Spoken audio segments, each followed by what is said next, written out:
Pada malam hari ini kita akan membahas tentang satu tema, yaitu tentang jabatan Kristus. Nah, Bapak Ibu yang dikasihi Tuhan, pada waktu minggu lalu kita telah belajar tentang gelar Kristus yang telah disampaikan oleh Contoh Maria. Saya nggak tahu apakah Bapak Ibu masih mengingatnya atau lupa gitu ya. Karena memang gelar Kristus yang telah disampaikan itu cukup panjang, ada beberapa gelar Kristus.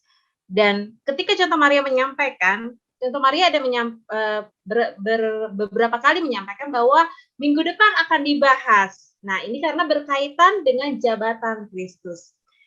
Gelar Kristus yang telah kita pelajari pada minggu yang lalu itu memang sangat berkaitan dengan jabatan yang dimiliki oleh seseorang. Nah, pada malam hari ini kita ingin belajar tentang jabatan Kristus. Jabatan adalah, namun sebelumnya kita lihat dulu ya, apa itu jabatan? Jabatan adalah suatu posisi kedudukan yang dimiliki oleh seseorang yang berkaitan dengan pekerjaan yang menjadi tugas dan tanggung jawabnya. Jadi, jabatan itu adalah satu posisi, satu kedudukan yang dimiliki oleh seseorang yang berkaitan dengan pekerjaan yang menjadi tugas dan tanggung jawabnya. Saya minta maaf, kamera saya sering mati tiba-tiba. Semoga ini juga tidak berkaitan dengan sinyal, tapi kiranya tidak mengganggu bagi kita di dalam mendengarkan materi pada malam hari ini. Jadi misalnya nih, ada seseorang yang memiliki jabatan sebagai ketua di dalam sebuah organisasi, di dalam sebuah lembaga atau kepanitiaan, dia menjadi memiliki jabatan sebagai ketua.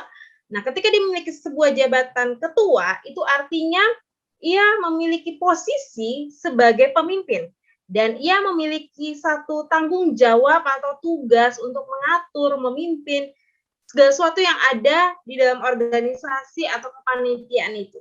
Jadi jabatan itu sangat berkaitan dengan pekerjaan atau tugas dan tanggung jawab seseorang. Nah, bagaimana dengan Kristus? Tadi kita ada posisi kedudukan Kristus.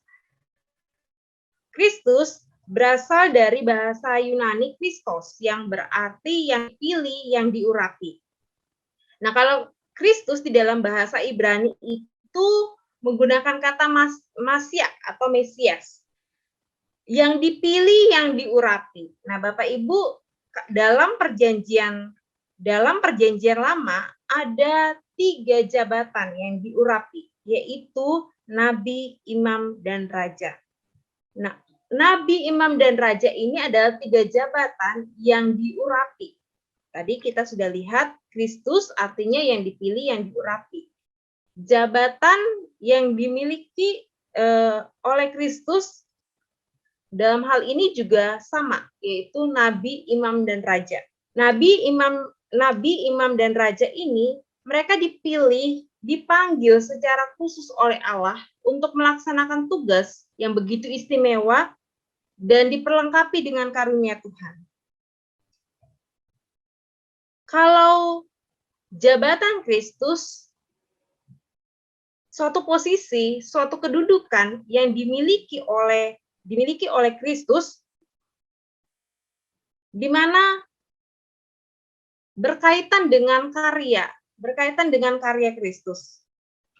Berkaitan dengan karya Kristus.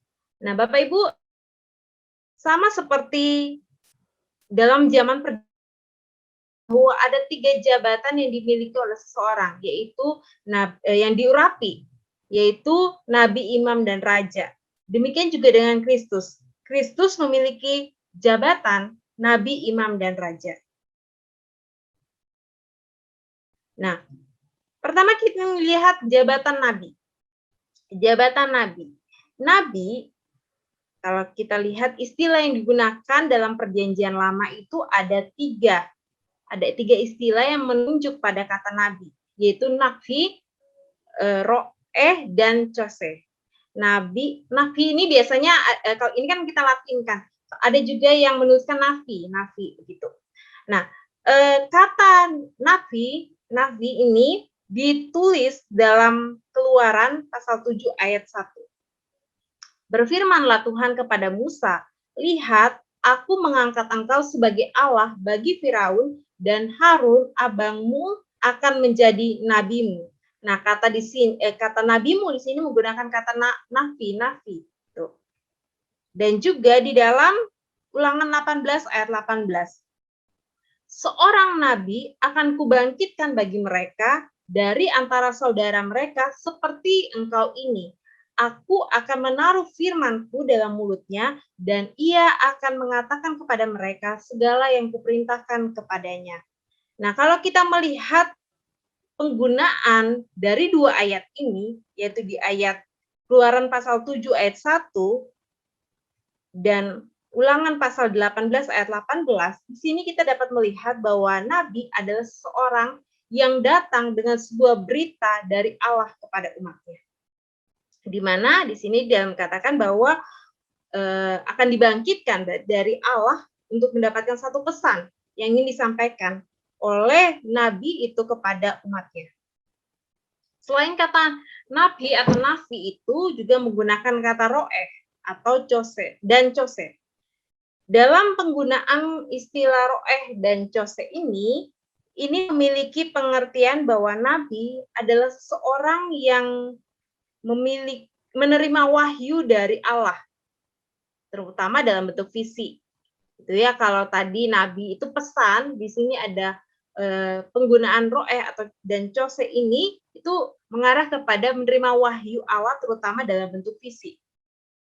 Nah, Bapak Ibu, mungkin kita lihat di dalam Perjanjian Lama ada beberapa orang yang juga menerima wahyu atau yang diberikan Allah. Dalam hal ini ada beberapa orang yang apakah dia seorang nabi? Apakah dia seorang yang menerima wahyu adalah seorang nabi itu? Di antaranya kita mengingat ada Nebukadnezar. Dia mendapat mimpi daripada Tuhan. Penglihatan satu hal yang akan terjadi di depan. Tetapi dia bukanlah seorang nabi. Mengapa? Karena dia tidak berbicara untuk umat Israel. Utus oleh Tuhan untuk berbicara kepada umat. Melainkan itu satu pemberitahuan kepada dirinya sendiri. Selain kata nabi yang menunjuk kepada tugas atau pengertian nabi itu, istilah lain yang digunakan adalah manusia, Allah, dan pengawal. Ini adalah kata-kata atau istilah yang juga digunakan dengan pengertian nabi. Sedangkan di dalam nabi dalam Perjanjian Baru itu menggunakan kata propetes. Propetes yang terdiri dari kata pro dan pemi, yang artinya menyatakan secara langsung. Jadi nabi adalah seorang yang berbicara langsung dari Tuhan. Seorang nabi adalah seorang yang mendapat wahyu yang melayani Tuhan terutama sebagai utusan dan berbicara dalam namanya. Jadi dia adalah seorang yang dipilih oleh Tuhan, seorang utusan Tuhan dan berbicara dalam nama Tuhan. Nah, kalau kita lihat dari kedua ayat ini, di sini bukan hanya seorang yang dipilih oleh Tuhan, seorang nabi itu bukan hanya menerima pesan, menerima wahyu daripada Tuhan, tetapi dia juga harus memberitahu, menyampaikan kepada umat, khususnya umat Israel pada waktu itu. Jadi mereka bukan hanya seorang yang menerima wahyu dari Allah melalui mimpi, melalui visi, ataupun Allah berbicara langsung kepada mereka, tetapi mereka juga harus memberi, mereka juga harus menyampaikan secara langsung melalui pesan apa yang Allah sampaikan kepada mereka, melalui tindakan yaitu menyampaikan nubuatan-nubuatan kepada umat Israel pada waktu itu. Kita akan masuk ke dalam tugas nabi. Secara umum adalah bahwa nabi itu mengungkapkan kehendak Allah kepada umat atau orang dalam bentuk perintah, teguran, pengharapan, dan sebagainya. Tugas nabi adalah ketika dia telah menerima dari Allah, dia juga harus menyampaikan kepada umat. Suka nggak suka, mau tidak mau dia harus menyampaikan, karena ini merupakan tanggung jawab yang harus dia kerjakan. Itu mengungkapkan apa yang menjadi kehendak Allah kepada umat. Dalam bentuk ada perintah, teguran, juga ada berita pengharapan yang disampaikan. Dan tentunya ketika seorang nabi ini menyampaikan, dibutuhkan satu kepekaan, satu keberanian. Gitu ya. Mengapa? Karena bisa saja dia hanya mendengar dari suara hati, bukan kepekaan. Apakah ini sebenarnya sungguh-sungguh adalah Allah sendiri yang menjadi kehendak Allah untuk dia sampaikan kepada umat. Dan juga harus membutuhkan satu keberanian. Karena mungkin aja ada teguran-teguran keras yang harus disampaikan. Umat mungkin tidak suka ketika ditegur akan dosa mereka. Namun seorang nabi harus menyampaikan, dan disinilah dibutuhkan satu keberanian bagi nabi untuk menyampaikan. Jadi tugas nabi ini sangat berat. Bukan hanya dia menerima, tapi dia juga harus menyampaikan apa yang sungguh Allah kehendaki untuk dilakukan oleh umat. Kristus sebagai nabi. Jabatan Kristus adalah yang pertama, dia sebagai nabi.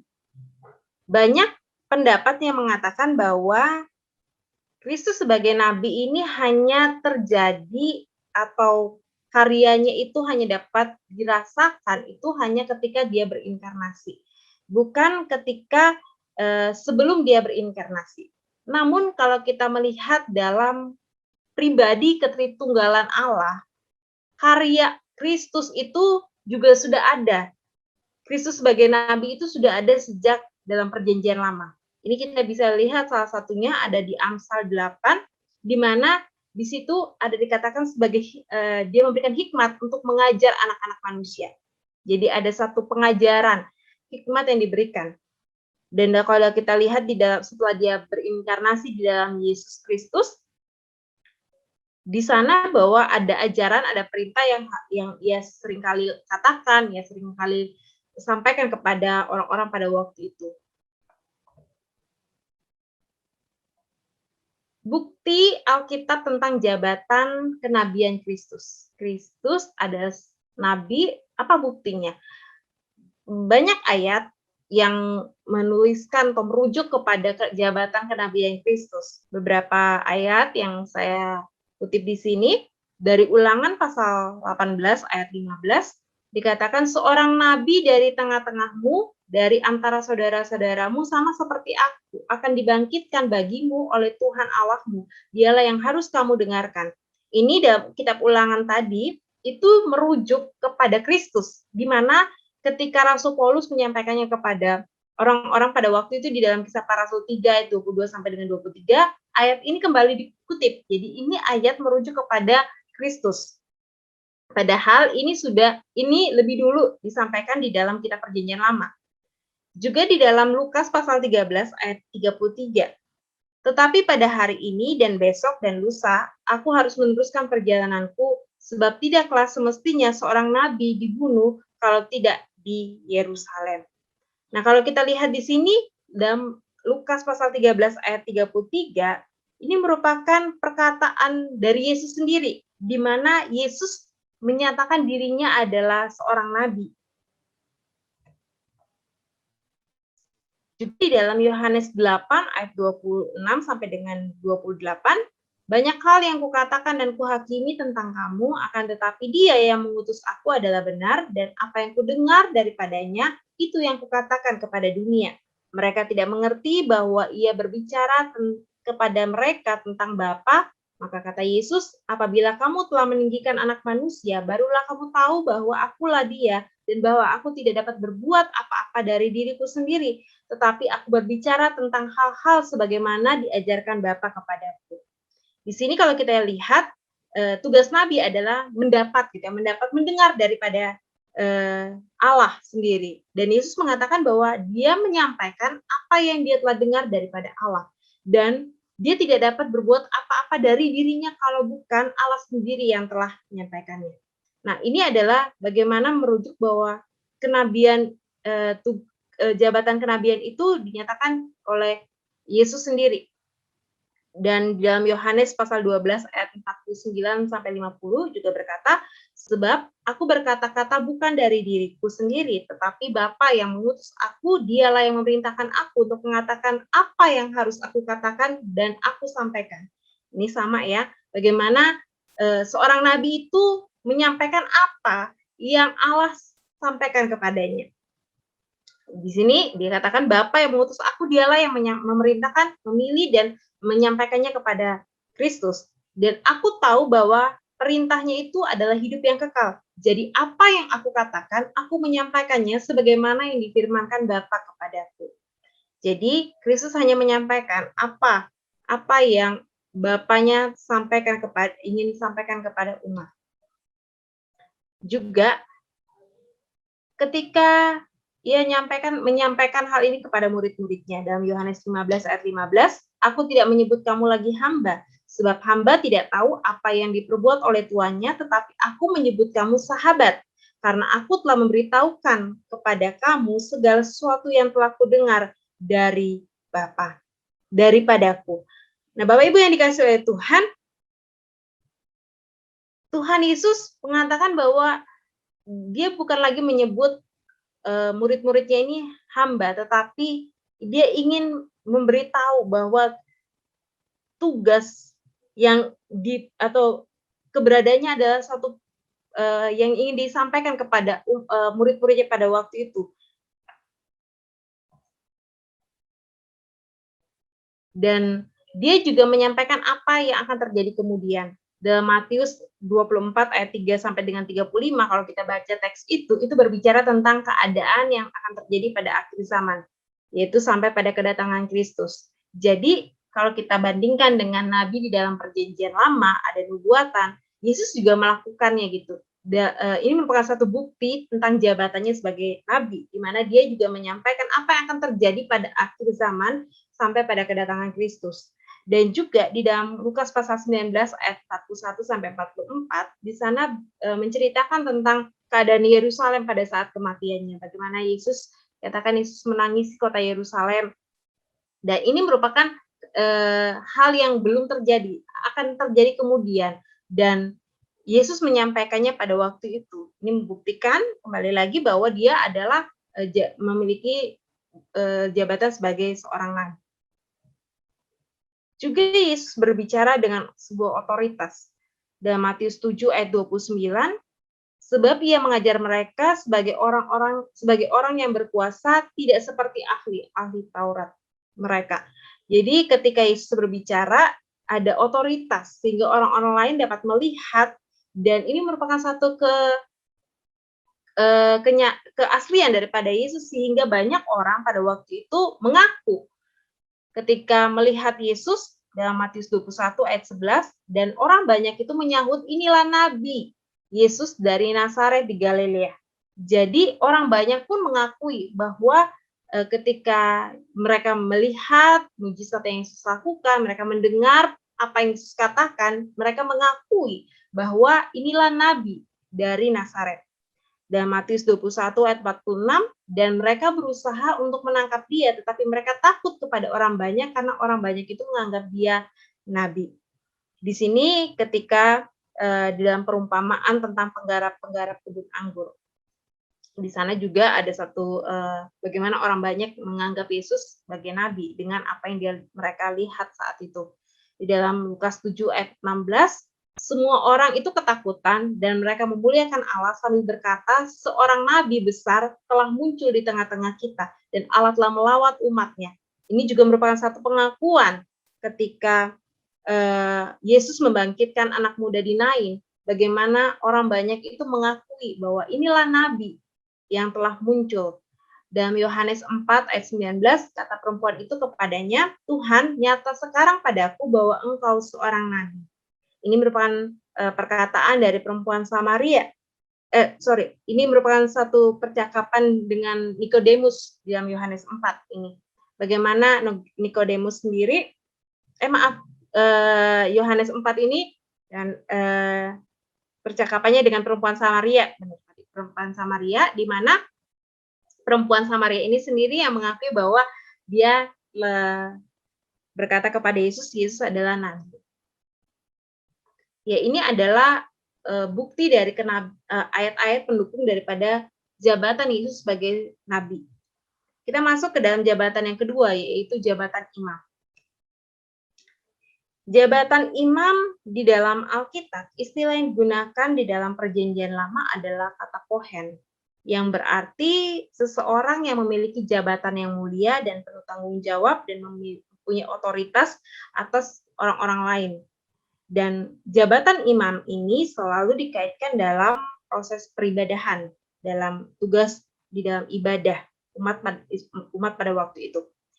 Di dalam Perjanjian Baru, imam di sini menggunakan kata hiereus, yang berarti seseorang yang sakral, seorang yang mempersembahkan diri kepada Tuhan. Apa perbedaan nabi dan imam?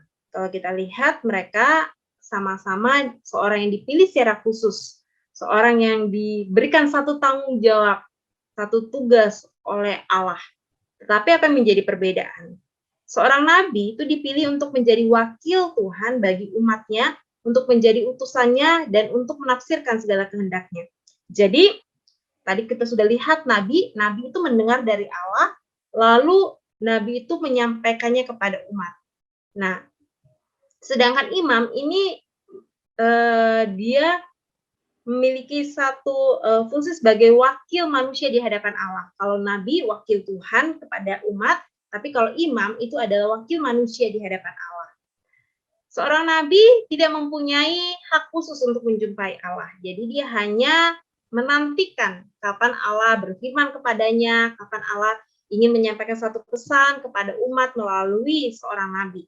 Tetapi bagi imam ini memiliki hak khusus untuk datang menjumpai Allah. Dan kalau kita lihat ketika upacara atau perayaan, seorang imam dapat datang kepada Allah dan bertindak atas nama umatnya.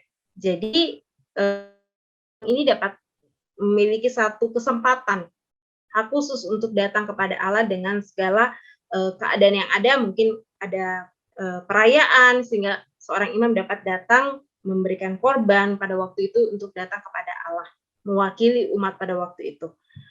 Seorang nabi juga menekankan tugas-tugas moral dan spiritual, tanggung jawab dan hak-hak khusus. Jadi apa yang harus dikerjakan oleh umat, itu yang dikatakan oleh nabi. Apa yang menjadi tanggung jawab mereka di hadapan Allah. Sedangkan seorang imam itu lebih menekankan aturan-aturan ritual di dalam ibadah ketika mereka datang kepada Tuhan. Tugas keimaman dalam Alkitab, kalau kita lihat di dalam Ibrani pasal 5, di sini kita bisa lihat di dalam kitab Ibrani sini bagaimana tugas imam. Dikatakan bahwa dalam ayat pertama, sebab setiap imam besar yang dipilih dari antara manusia ditetapkan bagi manusia dalam hubungan mereka dengan Allah, supaya karena dosa. Dalam ayat yang kedua, ia harus dapat mengerti orang-orang yang jahil dan orang-orang yang sesat karena ia sendiri penuh dengan kelemahan. Ayat 3, yang mengharuskan untuk mempersembahkan korban karena dosa bukan saja bagi umat, tetapi bagi dirinya sendiri. Dan tidak seorang pun yang mengambil kehormatan itu bagi dirinya sendiri, tetapi dipanggil telah terjadi dengan Harun yang kita baca di dalam kitab Imamat tadi. Nah, Bapak Ibu, dari kitab Ibrani pasal 5:4 ini kita bisa melihat tugas imam.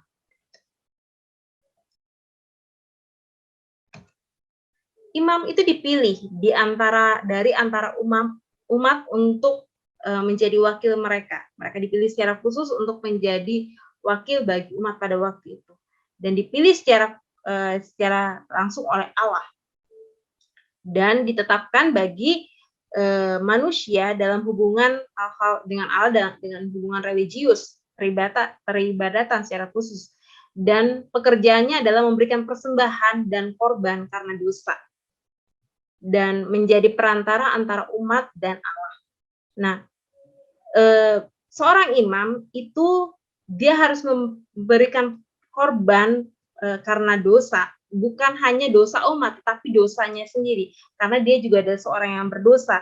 Jadi sebelum dia mempersembahkan menjadi perantara antara Allah dan umat pada waktu itu dengan membawa korban dari mewakili umat, dia juga harus membawa korban untuk dirinya sendiri. Jadi dia harus melakukan satu ritual untuk penyucian dirinya di hadapan Allah sehingga dia layak untuk dapat menjadi perantara antara umat dan Allah. Jabatan keimaman Kristus di dalam Alkitab, di dalam Perjanjian Lama juga sudah sebenarnya dinyatakan. Jadi bukan hanya di dalam Perjanjian Baru. Kalau kita lihat di dalam kitab Perjanjian Baru, Kristus sebagai imam ini hanya dicatat di dalam kitab Ibrani. Kalau kita baca kitab Ibrani, sangat jelas bagaimana menjelaskan Kristus sebagai imam. Bahkan bukan hanya imam biasa, tapi imam besar. Di ayat-ayat lain dalam Alkitab memang tidak ada secara nyata tertulis begitu ya, tetapi secara tersirat juga dinyatakan untuk mendukung bahwa Kristus itu sebagai seorang imam. Di dalam Perjanjian Lama sebenarnya sudah dinyatakan lebih dulu bagaimana keimaman Kristus. Di dalam Mazmur 110 ayat 4, Tuhan telah bersumpah dan ia tidak akan menyesal, engkau adalah imam untuk selama-lamanya menurut Melkisedek. Dan ini kembali lagi dikutip. Dan Mazmur ini dikutip dalam Ibrani 7 ayat 21. Dan juga di dalam Sakaria 6 ayat 13, dialah yang akan mendirikan bait Tuhan dan dialah yang akan mendapat keagungan dan akan duduk memerintah di atas tahtanya. Di sebelah kanannya akan ada seorang imam dan permufakatan tentang damai akan ada di antara mereka berdua. Ini juga merujuk kepada imam di sini, sebelah kanannya ada seorang imam. Imam di sini merujuk kepada Kristus. Jadi dalam Perjanjian Lama pun keimaman Kristus juga telah dinyatakan, bukan hanya di dalam Perjanjian Baru. Sedangkan di dalam Perjanjian Baru tadi sudah katakan bahwa secara tertulis, secara eksplisit itu ditulis tidak hanya di dalam kitab Ibrani bahwa dinyatakan Yesus adalah imam. Yesus sebagai imam berarti dia sebagai seorang pengantara.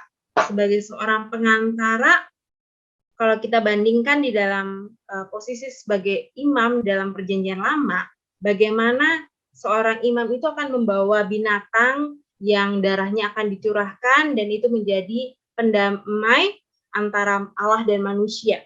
Nah, Kristus juga adalah pendamai dan pengantara.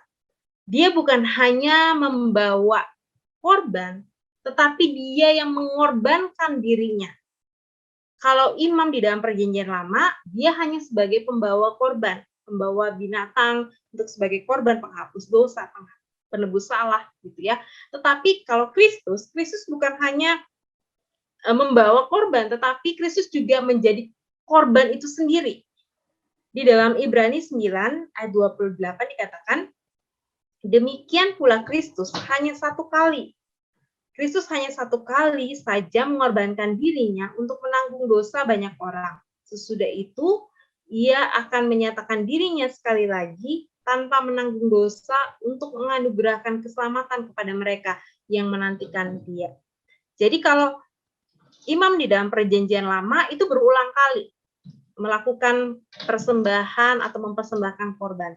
Tetapi Kristus itu hanya satu kali untuk selama-lamanya. Jadi Kristus hanya satu kali untuk mengorbankan dirinya untuk menanggung dosa manusia. Dan dia adalah korban yang sempurna. Dalam Efesus pasal 5 dikatakan, sebagaimana Kristus Yesus juga telah mengasihi kamu dan telah menyerahkan dirinya untuk kita sebagai persembahan dan korban yang harum bagi Allah. Kristus bukan hanya membawa korban, tapi dia adalah korban yang sempurna, yang menjadi pendamai pengantara manusia dan Allah. Dia juga sebagai mediator. Mediator di mana dalam kitab Ibrani 9 ayat 24 dikatakan, sebab Kristus bukan masuk ke dalam tempat kudus buatan tangan manusia yang bukan hanya merupakan gambaran saja dari yang sebenarnya, tetapi ke dalam surga sendiri untuk menghadap hadiran Allah guna kepentingan kita. Seorang imam itu masuk ke dalam ruang kudus, ruang maha kudus untuk menjadi membawa korban, tetapi Kristus itu membawa sehingga relasi manusia dapat dilayakkan oleh Allah. Tetapi Kristus sebagai imam, dia mempersembahkan korban, bahkan dia menjadi tebusan, menjadi korban itu sendiri. Dia membawa bukan hanya pada sebuah tempat kudus yang buatan tangan manusia, digambarkan kalau imam dalam perjanjian lama ruang maha kudus, tetapi dia membawa manusia itu yang telah menerima korban tebusannya itu akan masuk ke dalam keadaan yaitu kerajaan surga. Jadi dia adalah mediator yang membawa manusia untuk masuk ke dalam satu tempat, yaitu kerajaan Allah. Yesus juga sebagai nabi, dia berdoa syafaat. Kalau nabi, kita bandingkan lagi dalam perjanjian lama, bagaimana seorang nabi itu harus juga memperhatikan keadaan kerohanian umat. Dan mereka juga memiliki tanggung jawab untuk mendoakan umat pada waktu itu.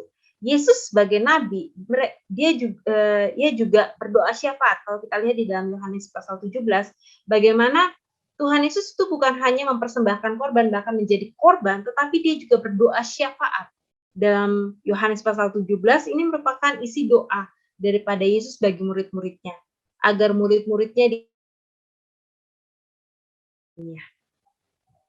ini adalah jabatan yang kedua, yaitu jabatan imam. Kita masuk ke dalam jabatan yang ketiga, yaitu jabatan raja. Kalau dalam kehidupan orang Israel, kalau kita melihat bagaimana orang Israel pada waktu itu, di dalam sejarah, mereka awalnya dipimpin oleh Allah sendiri, yaitu teokrasi. Dalam kehidupan perjalanan mereka meminta, kita lihat di sini dimulai dari ketika mereka meminta hakim, yaitu Gideon, bangsa Israel minta kepada Gideon bahwa biarlah engkau memerintah kami, tapi Gideon malah menjawab, aku tidak akan memerintah kamu dan juga anakku tidak akan memerintah kamu, tetapi Tuhan yang akan memerintah kamu. Orang Israel itu hanya harus dipimpin dan diperintah langsung oleh Allah, yaitu teokrasi. Tetapi kalau kita lihat mana orang Israel di sini ketika melihat kehidupan bangsa-bangsa lain, mereka pun menginginkan seorang raja yang akan memimpin mereka. Mereka akhirnya meminta kepada Allah untuk diberikan seorang raja. Kalau yang rajin mengikuti persekutuan doa pagi, di mana seorang raja diberikan, yaitu Raja Saul. Kita bahas di dalam kitab 1 Samuel. Bagaimana Raja Saul adalah raja yang dipilih oleh Allah untuk memimpin bangsa Israel. Seperti keinginan orang Israel pada waktu itu, bahwa mereka juga mau dipimpin oleh seorang raja. Dan Allah memberikan Raja Saul. Tetapi kehidupan Raja Saul juga kehidupan yang tidak berkenan kepada Allah, lalu turun-temurun hingga Raja Daud, dan sebagainya. Di sini kita bisa melihat bagaimana ada satu keinginan daripada orang Israel merindukan untuk seorang raja yang sejati, raja yang dapat memimpin mereka. Namun mereka tidak dapatkan. Awalnya mereka dipimpin langsung oleh Allah, tetapi karena keinginan mereka seperti bangsa-bangsa lain, mereka sudah diberitahu oleh Allah sendiri supaya Allah yang memimpin mereka, tapi mereka tidak mau, gitu ya.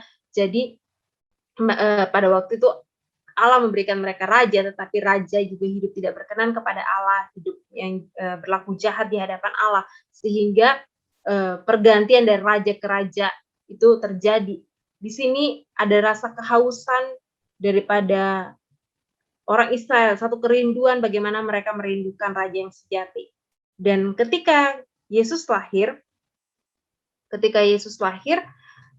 malaikat Gabriel mengatakan kepada Maria pada waktu itu, dikatakan bahwa dalam Lukas 1 ayat 32 sampai 33, ia akan menjadi besar dan akan disebut anak Allah yang maha tinggi, dan Tuhan Allah akan mengaruniakan kepadanya tahta Daud bapa leluhurnya, dan ia akan menjadi raja atas kaum keturunan Yakub sampai selama-lamanya, dan kerajaannya tidak berkesudahan.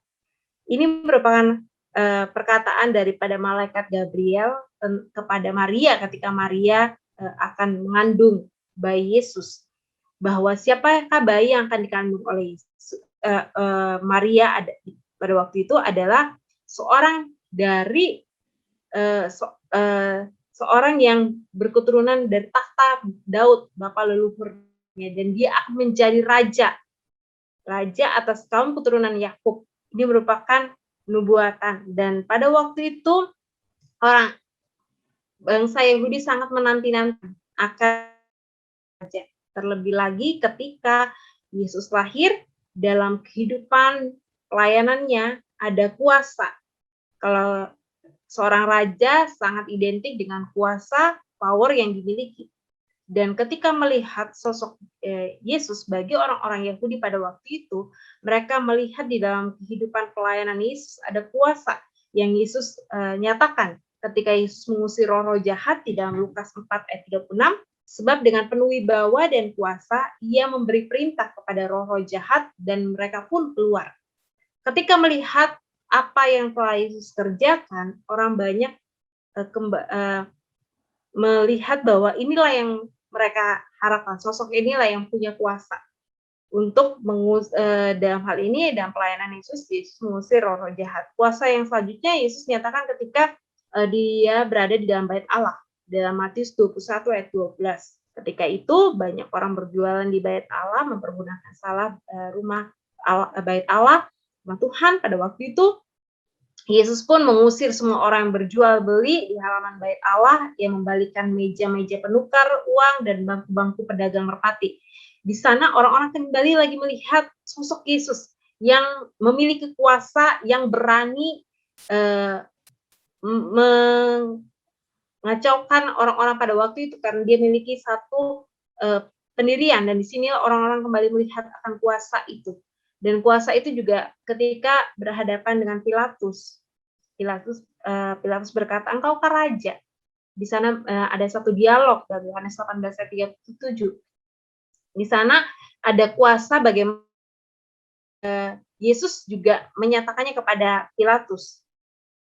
Peristiwa kebangkitan dan kenaikannya ke surga, bagaimana kuasa raja itu dinyatakan bahwa Kisah Para Rasul 2 ayat 36, bahwa Allah telah membuat Yesus yang kamu salibkan itu menjadi Tuhan dan Kristus.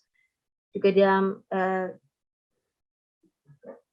1 Korintus 15 ayat 25 dan Efesus 1 ayat 20 sampai dengan 22 itu bagaimana menyatakan akan kuasa Yesus yang dalam peristiwa kebangkitan dan kenaikan Kristus.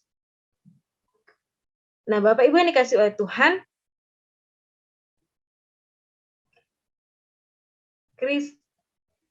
ciri kerajaan Allah. Kalau bagi orang Yahudi pada waktu itu mereka menantikan bahwa datangnya seorang raja akan membebaskan mereka dari penjajahan pada waktu itu kerajaan Roma. Akan tapi yang dimaksud oleh Kristus itu memerintah sebagai raja, bukanlah raja yang memerintah di istana yang memiliki satu hukum ataupun kuasa untuk hal-hal itu, tetapi yang Yesus berkuasa sebagai raja, Yesus memiliki jabatan sebagai raja, di mana bukan kerajaan yang demikian, tetapi kerajaan rohani. Dan ini merupakan ciri di mana kerajaan yang Yesus pimpin itu sebagai jabatannya Yesus sebagai raja itu berdasarkan karya penebusan. Kalau kita lihat dari keberadaan umat Allah itu bukan berasal dari karya penciptaan gitu ya, melainkan bermula dari anugerah penebusan. Kasih Allah kepada umat, memilih, menebuskan, dan memberikan satu anugerah. Tidak ada seorang pun yang dapat menjadi warga negara kerajaan Allah tanpa menerima karya penebusan Kristus. Jadi kerajaan Allah itu berdasarkan karya penebusan Kristus. Kristus telah membayar lunas dan jabatannya sebagai seorang imam. Dia telah mengerjakan secara lunas, dan setiap orang yang menerima anugerah keselamatan itu, itulah yang dapat menjadi warga warga kerajaan Allah, dan Allah lah yang memimpin dan menjadi raja, jadi Tuhan akan kehidupan orang percaya tersebut. Dan kita pun di dalam prosesnya mengenal kerajaan Allah itu menjadikan dia Tuhan dan Raja atas kehidupan kita. Tadi saya sudah katakan bahwa kerajaan Allah itu bukan seperti konsep orang Yahudi di mana dapat membebaskan mereka secara politik, secara militer pada waktu itu, tetapi bersifat secara rohani. Bagaimana kerajaan Allah itu tidak seperti yang diharapkan oleh orang-orang, tetapi secara rohani di mana Allah memerintah di dalam kehidupan setiap orang-orang yang telah menerima karya penebusan Kristus. Dan ciri kerajaan Allah yaitu berlangsung masa kini dan masa yang akan datang. Masa kini artinya bahwa saat ini pun Kristus itu dapat menjadi raja atas kehidupan kita, yaitu ketika kita percaya, kita menerima karya penebusan Kristus. Dan ini akan berlangsung secara terus-menerus sampai itu menjadi satu kesempurnaan di dalam masa yang akan datang, yaitu ketika Kristus datang kedua kali sebagai raja. Nah, inilah ciri kerajaan Allah yang ingin Allah nyatakan, terus nyatakan bagi orang-orang pada waktu itu dan bagi kita orang percaya hari ini.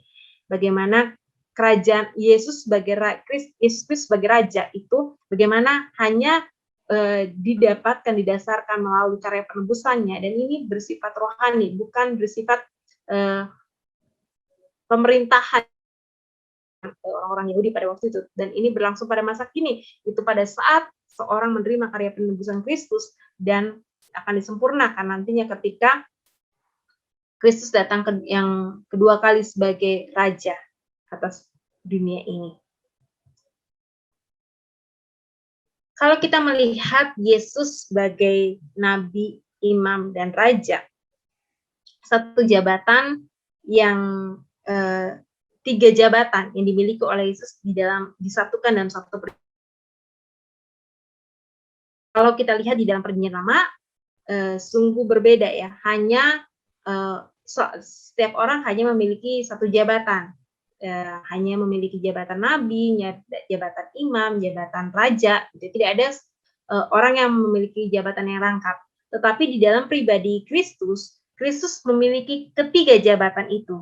Dan itu dinyatakan melalui karya yang apa yang telah kerjakan. Ketika kita belajar tentang kaitannya dengan kehidupan kita orang percaya, di dalam 1 Petrus 2 ayat 9 sampai 10 dikatakan bahwa tetapi kamulah bangsa yang terpilih, imamat yang rajani, bangsa yang kudus, umat kepunyaan Allah sendiri, supaya kamu memberitakan perbuatan-perbuatan besar dari Dia yang telah memanggil keluar dari kegelapan kepada terangnya yang ajaib. Kamu yang dahulu bukan umat Allah, tetapi yang sekarang telah menjadi umatnya, yang dahulu tidak dikasihani, tetapi sekarang yang telah beroleh belas kasihan. Ketika Kristus sebagai nabi, imam, dan raja, kita pun sebagai orang-orang yang percaya kepada Kristus adalah orang-orang yang dipilih oleh Allah. Kita dikatakan sebagai imamat yang rajani. Kita bukanlah sebagai seorang imam, tapi sebagai imamat yang rajani di mana kita mewarisi keimaman dalam kehidupan kita. Dan kita adalah bangsa sebagai orang yang telah dikuduskan oleh Allah, kepunyaan Allah sendiri, di mana kita punya panggilan, yaitu memberitakan perbuatan besar dari Dia, yaitu karya penebusan yang Allah telah kerjakan. Sehingga kita yang dari kegelapan menuju terangnya ajaib, kita yang dahulu tidak mendapat belas kasihan, tapi kita menjadi orang-orang yang telah beroleh belas kasihan. Ketika Kristus di dalam pelayanannya, di dalam jabatannya sebagai nabi, imam, dan raja, ketika salah satu contoh adalah ketika dia berada di hadapan Pontius Pilatus, ia sebagai seorang imam, ia siap untuk mengorbankan dirinya. Ia sebagai raja, ia mengakui bahwa ia adalah raja. Dan sebagai nabi, ia menyatakan kebenaran. Ketika Yesus juga melakukan mujizat, bukan hanya sekedar mujizat, tapi ketiga jabatannya itu juga melekat di dalam diri Kristus. Yaitu di dalam sebagai raja, dia memiliki satu kuasa. Dia sebagai imam ada belas kasihan. Seorang imam itu melihat kehidupan umat itu pasti harus memiliki satu belas kasihan. Dan sebagai nabi, Kristus itu memberitakan kehendak Allah melalui mujizat. Jadi ketika Yesus telah melakukan mujizat, pasti Yesus akan menyampaikan apa yang Allah inginkan kepada orang tersebut yang menerima mujizat tersebut. Jadi di dalam diri Yesus, 3 jabatan itu melekat di dalam setiap karya pelayanan yang dikerjakan. Di dalam kehidupan kita sebagai orang percaya, nabi, imam, dan raja, kita bukanlah seorang nabi, kita bukanlah seorang imam, tapi kita juga bukanlah seorang raja, seperti jabatan yang dimiliki oleh Kristus. Tetapi dalam bagian ini kita belajar ketika melihat tentang nabi. Nabi ini memberitakan kebenaran. Ketika umat melenceng, seorang nabi harus berani menyatakan kebenaran apa yang harus dilakukan oleh umat. Kita pun memiliki satu panggilan sebagai seorang nabi, bukan jabatan nabi, tapi tugas kenabian itu juga harus kita teladankan dari kehidupan Kristus. Bagaimana Kristus juga menyatakan kebenaran di dalam kehidupan pelayanannya. Yesus Kristus juga memberitakan satu kebenaran. Nah, kaitan dalam kehidupan kita. Kita jangan hanya melihat, oh nabi, imam, dan raja itu hanya milik Kristus. Lalu kita hari ini sebagai orang percaya tidak ada kaitan sama sekali. Tidak. Kita juga memiliki ketika kita belajar nabi, imam, dan raja sebagai jabatan Kristus, itu memiliki satu kaitan dalam kehidupan diri kita sebagai orang percaya. Bagaimana kita yang tadi di dalam kitab 1 Petrus, kita ada imamat yang rajani, kita harus memberitakan kebenaran itu. Memberitakan kabar baik, memberitakan Injil kepada orang lain. Seorang nabi itu harus berani. Seringkali ini menjadi kendala kita. Kita takut. Walaupun kita tahu kebenaran, tapi kita disuguhi oleh ketakutan, oleh hal-hal yang di dalam diri kita, membuat kita tidak melakukan panggilan kenabian kita gitu untuk memberitakan kebenaran ke dalam kehidupan orang-orang yang belum percaya. Nah, kita juga memiliki tanggung jawab, yaitu untuk memberitakan Injil kepada mereka dengan berani, dengan hikmat Tuhan tentunya, untuk dapat menyampaikannya kepada mereka. Dan seorang nabi itu juga harus memiliki satu kepekaan. Tadi kita lihat di awal ya, bagaimana Kristus juga memiliki satu kepekaan gitu untuk dapat menyampaikan kepada umat, kepada orang-orang yang ada. Yang lama juga harus memiliki satu kepekaan untuk dapat menyampaikan pesan Allah kepada umat. Kita juga harus memiliki satu kepekaan di dalam hidup kita, apa yang menjadi tugas kita kepada orang-orang di sekeliling kita. Dan itu kepekaan itu dibangun akan firman Tuhan. Relasi kita dengan Tuhan. Sebagai imam mempersembahkan korban. Ada relasi yang intim dengan korban yang korban penebusan seutuhnya yang sempurna bagi manusia, membuat relasi kita dengan Allah menjadi pulih. Nah, kaitannya dalam kehidupan kita orang percaya, apa yang telah sempurna Kristus kerjakan, mari kita jangan sia-siakan. Kita bangun relasi kita dengan Tuhan secara intim. Bagaimana dengan relasi itu membuat kita peka akan dosa yang Tuhan tidak inginkan untuk ada dalam kehidupan kita. Sehingga kita tidak melakukannya dengan di dalam kehidupan kita karena ada relasi yang intim dengan Tuhan. Ini ketika kita melihat tentang kenabian, ketika melihat tentang raja. Yesus berkuasa, Yesus berdaulat di dalam kehidupan kita. Bagaimana ketika kita telah menjadi seorang yang telah menyerahkan hidup kita, menerima anugerah penebusan itu, kita bukan hanya percaya, tetapi kita juga mempercayakan hidup kita, menyerahkan seutuhnya untuk dipimpin oleh Yesus Kristus. Dan yang dia adalah Raja dan Tuhan kehidupan kita. Ini menjadi kaitan. Jadi ketika kita belajar tentang nabi, imam, dan raja, bukan hanya, oh ya itu milik Kristus, tidak. Tapi korelasinya, hubungannya dengan kita apa? Di balik itu memang kita bukanlah seorang nabi, bukanlah seorang imam, tetapi kita memiliki satu tanggung jawab bagaimana Kristus sebagai nabi, dia menyampaikan kebenaran. Kita juga pun meladani Kristus dalam hidup kita, memberitakan kebenaran Injil Tuhan. Bagaimana dia seorang imam yang mempersembahkan dirinya yang sempurna, membuat relasi antara manusia yang tadinya rusak oleh dosa kembali dipulihkan. Jangan kita sia-siakan, tapi kita kembali bangun relasi intim dengan Tuhan. Kita semakin peka akan panggilan hidup kita di hadapan Tuhan. Dan Kristus menjadi raja, bagaimana kita menyerahkan hidup kita dipimpin oleh Tuhan yang adalah Tuhan dan Raja atas kehidupan kita. Ya, demikianlah jabatan Kristus yang telah kita pelajari pada malam hari ini. Kiranya ini boleh memberkati bagi setiap kita. Mungkin ada yang ingin ditanya, mungkin ada yang ingin kita sharingkan bersama-sama malam hari ini, silakan.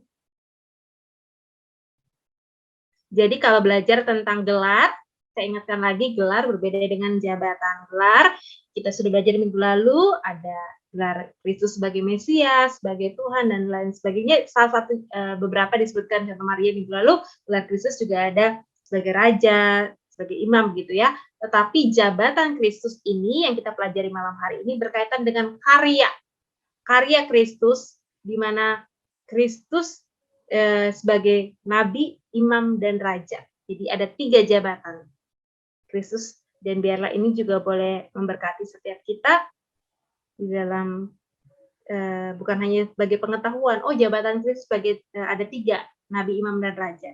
Tapi bagaimana kita boleh terus dipakai oleh Tuhan sebagai bukan nabi baru begitu ya, tetapi tugas kenabian itu menyatakan kebenaran, itu menjadi tanggung jawab kita, panggilan kita, karena kita adalah imamat raja. Baik, mari kita berdoa. Tuhan, terima kasih untuk malam hari ini kami boleh belajar tentang jabatan Kristus. Kami sungguh bersyukur, kami sungguh kagum akan apa yang sudah Engkau lakukan di dalam kehidupan kami manusia. Engkau yang adalah Allah telah datang ke dalam dunia ini sebagai penebusan, korban penebusan bagi kami. Kami yang tidak layak, tapi Engkau telah layakkan kami. Biarlah ketika kami belajar tentang diri-Mu yang memiliki jabatan, Nabi, Imam, dan Raja, ajar kami Tuhan untuk juga boleh memiliki satu keteladanan, panggilan akan tugas kami sebagai orang-orang yang telah menerima anugerah keselamatan itu. Biarlah kami boleh memberitakan kabar baik, kebenaran tentang kerajaan Allah, keselamatan bagi orang-orang di sekeliling kami, dan ajar kami Tuhan untuk boleh memiliki satu relasi yang intim dengan Tuhan, satu kepekaan sehingga hidup kami semakin hari semakin lebih baik lagi, sehingga Kristus yang ada dalam hidup kami boleh menjadi Tuhan dan Raja yang berkuasa, berdaulat penuh akan kehidupan kami. Terima kasih Tuhan, pimpin dan sertai kami di dalam menjadi pelaku-pelaku firman-Mu. Hanya di dalam nama Tuhan Yesus dan berdoa. Amin.